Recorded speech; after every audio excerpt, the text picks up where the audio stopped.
رب المشرقین ورب المغرب. ہم نے نبی صلی اللہ علیہ وسلم کی احادیث کو پڑھا جس میں آپ صلی اللہ علیہ وسلم نے خاص طور پر تلقین کی کہ نجات کے لیے اپنی زبان کو روک کے رکھو، یعنی آخرت میں نجات کے لیے، برے انجام سے بچنے کے لیے اپنی زبان کو روک کر رکھو، اپنے گھر میں رہو، ٹک کر رہو اور اپنی خطاؤں پر رو، یعنی غلطی ہو جائے تو پھر اس کے بعد سچے دل سے توبہ کرو. اور سچے دل سے توبہ کی علامت کیا ہے کہ انسان پھر اپنی غلطی پر روتا ہے، اکڑتا نہیں، تعویل نہیں کرتا، کسی کو بلیم نہیں کرتا. ورنہ عموماً کیا ہوتا ہے جب ہم سے غلطی ہو جاتی ہے تو ماننے کی بجائے ہم کسی اور کو اس کا ذمہ دار قرار دے دیتے ہیں.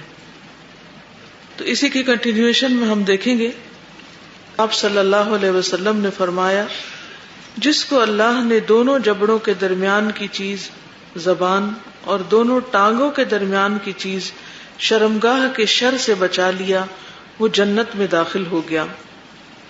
اور نبی صلی اللہ علیہ وسلم نے واضح کیا کہ زبان کا درستگی کی حد سے نکلنا اور کلام کے شرعی ضابطوں سے، یعنی جو شریعت نے اس کے لیے مقرر کیے ہیں، شرعی ضابطوں سے تجاوز کرنا، دل کی بیماری اور ضعف ایمان یعنی ایمان کی کمزوری پر دلالت کرتا ہے. یعنی اگر کوئی شخص اپنی زبان کو صحیح طور پر استعمال نہیں کرتا تو اس کا مطلب یہ ہے کہ اس کا ایمان کمزور ہے. تو زبان کا تعلق ایمان سے ہے اور یہ ظاہر اور باطن کے تعلق کو بیان کرتا ہے. اور جبکہ ایمان قول اور عمل ہے، ایمان کیا ہے؟ قول اور عمل، جو اطاعت سے بڑھتا ہے اور نافرمانی سے گھٹتا ہے. ایمان میں اضافہ کس چیز سے ہوتا ہے؟ اللہ کی فرما برداری سے، اور کمی نافرمانی سے. آپ علیہ الصلاۃ والسلام نے فرمایا، کسی بندے کا ایمان اس وقت تک سیدھا نہیں ہوتا جب تک اس کا دل سیدھا نہ ہو، اور اس کا دل اس وقت تک سیدھا نہیں ہوتا جب تک اس کی زبان سیدھی نہ ہو. زبان سیدھی نہیں تو دل سیدھا نہیں، دل سیدھا نہیں تو ایمان درست نہیں، اور ایمان درست نہیں تو پھر انجام بخیر نہیں، خطرات ہیں، نجات نہیں. تو اس لیے اگر ہم زبان کی اصلاح کرنا چاہتے تو اپنے ایمان کو مضبوط کریں تاکہ دل درست ہو. دل درست ہوگا تو بات بھی درست نکلے گی، کیونکہ ہم منہ سے کیا بولتے ہیں؟ جو ہمارے دل میں ہوتا ہے. ہماری گفتگو ہمارے باطن، ہماری شخصیت کی آئینہ دار ہوتی ہے کہ ہم دوسروں کے بارے میں کیا رائے رکھتے ہیں. جو دل میں ہوتا ہے وہی زبان پہ آ رہا ہوتا ہے. عموماً ہمارا تبصرہ کیا ہوتا ہے؟ دنیا میں کیا ہو رہا ہے، پوری دنیا کے حالات کی ہمیں خبر ہوتی، ملک میں کیا ہو رہا ہے، ہمارے شہر میں کیا ہو رہا ہے، نیبرز میں کیا ہو رہا ہے. جو کچھ بھی ہو رہا ہے، کیا وہ آپ کو اپنی ذمہ داری پوری کرنے سے روک رہا ہے؟ نہیں. اس کا آپ پر کیا اثر ہو رہا ہے؟ یہ محض بہانے ہوتے ہیں کہ چونکہ حالات ٹھیک نہیں، ہر طرف ڈسٹربنس ہے، اس لیے میں زندگی میں کچھ کر نہیں سکتی. تو کیا میرا کام صرف حالات پہ تبصرے کرنا ہے؟ کرنا کرانا کچھ نہیں. اصل بات یہ ہے کہ ہم کچھ کرنے کے لیے کوئی پین نہیں لینا چاہتے، کوئی تکلیف نہیں اٹھانا چاہتے، محنت نہیں کرنا چاہتے، اور صرف تبصروں کے بل پہ جینا چاہتے ہیں. جب کچھ فکر کرنے کو نہیں تو فرانس میں کیا ہو رہا ہے اور امریکہ میں کیا ہو رہا ہے اور فلاں کے ساتھ کیا ہو رہا ہے، ان کی فکر لگا کے بیٹھے رہے. چلو فکر تو ہونی چاہیے کہ دنیا میں کسی کو بھی تکلیف ہو، لیکن اس کا یہ مطلب نہیں کہ ہم پڑھنا لکھنا چھوڑیں. ہم اپنے آپ سے پوچھیں کہ ایک ہفتے میں کتنی کتابیں ہم ختم کرتے ہیں پڑھ کے، ان میں سے کتنی اچھی باتیں ہیں جو ہم سیکھتے ہیں اور پھر ہم دوسروں کے ساتھ شیئر بھی کرتے ہیں. ہم نے اپنے ایمان میں ایک دن میں کتنا اضافہ کیا. کتنے لوگ ہیں جو بیمار ہیں، ہم نے ہسپتالوں میں کتنے بیماروں کو وزٹ کیا. کتنے ہی ڈیسٹیٹیوٹ ہیں، کتنے ہی پریشان حال لوگ ہیں کہ جن کا کوئی پرسان حال نہیں. ہم نے ان کی کیا خدمت کی، ان کے پاس کب گئے، ان کو کیا پکا کر دیا، انہیں کیا کھلایا، جو بھوکے ہیں ان کو کیا کھلایا، جو لا علم جاہل بچے ہیں ان کو جا کر کیا پڑھایا، کیا سکھایا؟ کیا اللہ نے ہمیں صحت، زندگی، جوانی، مال، سہولت، دولت، ہر چیز صرف اس لیے دی ہے کہ ہم محض باتیں ہی کرتے رہیں سارا وقت، اور باتیں کر کر کے ہم خوش رہیں کہ ہمارے درجات بلند ہو رہے ہیں؟ کیا یہ اپنے ساتھ ظلم نہیں؟ یعنی ساری باتوں کی سمجھ ہو، اچھی بھلی صحت بھی ہو، اور پھر کچھ نہ کرے، اللہ کو کیا جواب دیں گے؟ لیکن کرنا ہمارے نفس پہ بھاری ہوتا ہے نا، کرنے کے لیے تکلیف اٹھانی پڑتی ہے، کچھ دماغ لڑانا پڑتا ہے، کچھ سوچنی پڑتی ہے، اور پھر اپنا وقت کہیں استعمال کرنا پڑتا ہے. تو زبان کے شر سے بچنا دراصل اپنے ہی فائدے میں ہے، ورنہ اللہ سبحانہ وتعالی قیامت کے دن آگے چلنے نہیں دے گا جب تک کہ جواب نہیں دیں گے آپ کہ آپ نے اپنی زندگی کس کام میں گزاری، اور اپنا دن کس کام میں گزارا، اور اپنا جسم کس کام میں گلایا. اور پھر اس سے نقصان کیا ہوتا ہے؟ نقصان یہ ہوتا ہے کہ جن لوگوں کے بیچ میں ہم رہتے ہیں ان کے لیے بھی وبال بن جاتے ہیں، ان کے لیے بھی بوجھ بن جاتے ہیں، کیونکہ ہم ان کے کاموں میں مداخلت شروع کر دیتے ہیں، ان کو مفت کے مشورے دینے شروع کر دیتے ہیں.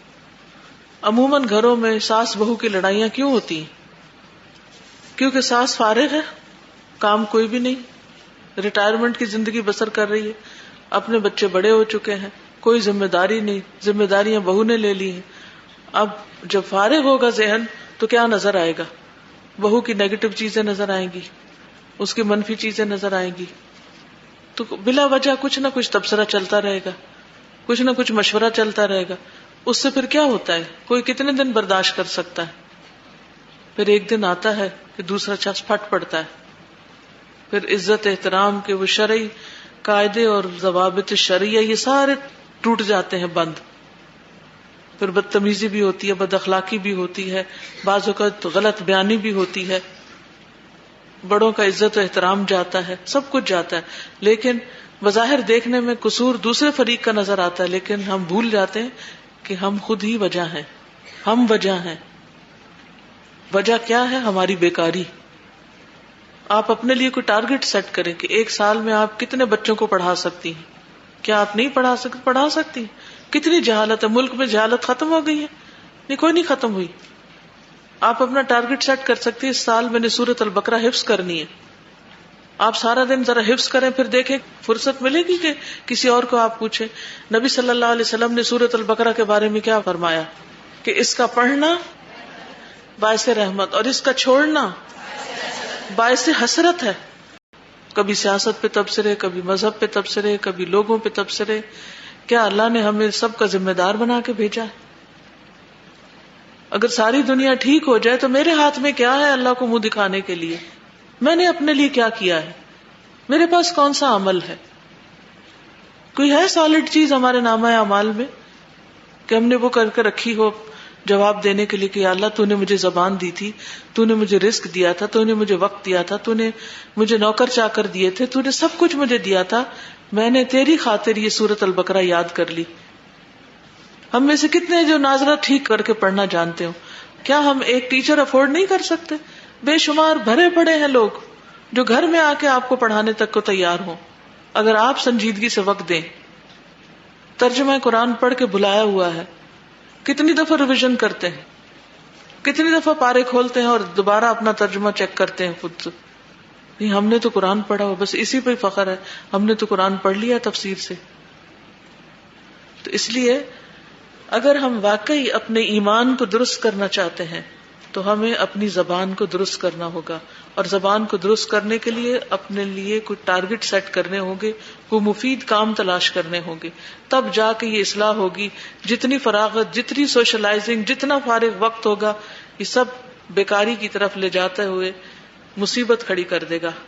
تو اللہ تعالیٰ ہمیں اس سے محفوظ رکھے اور اپنا بھلا کرنے کی توفیق دے. اپنا بھلا ایسا کر کے ہم کسی کے سر پہ احسان نہیں کریں گے، نہ میرے نہ کسی اور کے، صرف اور صرف اپنا فائدہ کر رہے ہوں گے. اب دیکھیں، جو لوگ غصے میں بولتے ہیں، جو لوگ بدتمیزی کرتے ہیں، دوسروں کے ساتھ بےہودہ گفتگو کرتے ہیں، گالیاں دیتے ہیں یا کسی بھی طرح چیختے چلاتے ہیں، تو بنیادی طور پر ان کا دل اصل میں بگڑا ہوا ہوتا ہے. سوچئے کبھی آپ اگر کسی پر چلائے ہوں تو اس کی وجہ کیا ہوتی ہے؟ اپنے اندر غور کیجئے، سوچئے. جب آپ کسی پر چلائے ہوں تو اس کی وجہ کیا ہوتی ہوگی؟ اس کے خلاف دل میں گرج ہوتا ہے.